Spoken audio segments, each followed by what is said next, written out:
আসসালামু আলাইকুম দর্শক, আমি সাইফুল ইসলাম বাবুল। সবসময় আপনাদেরকে আসলে গ্রামের ভিডিও দিয়ে রয়েছি, এই পর্যন্ত দিয়েছি। আপনারা আমার ভিডিও দেখে উপভোগ করেছেন। আমি এই মুহূর্তে আপনাদেরকে যে ভিডিওটা এই মুহূর্তে দিচ্ছি, এই ভিডিওর এর আগেও আমি কয়েকটা ভিডিও আপনাদেরকে দিয়েছিলাম এই মসজিদ সংক্রান্ত নিয়ে বা মসজিদ নিয়ে কথা বলেছিলাম। তো আজকে আমি দেখতেছি যে এই মসজিদের ভিতরে আসলে টাইলস লাগানো হচ্ছে।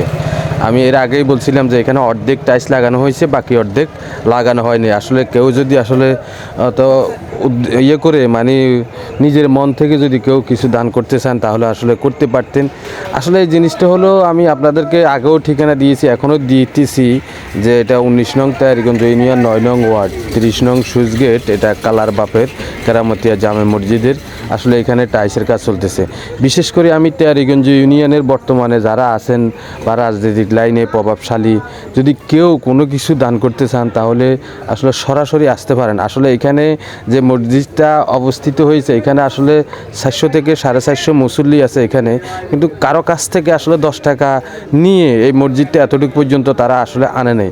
এবং মসজিদের দূরত্ব কতটুক বা আয়তন কতটুক আমি আপনাদেরকে আসলে নেক্সট ভিডিওতে আপনাদেরকে জানাবো বা আপনাদেরকে বলে দিব। কেউ যদি আসলে দয়া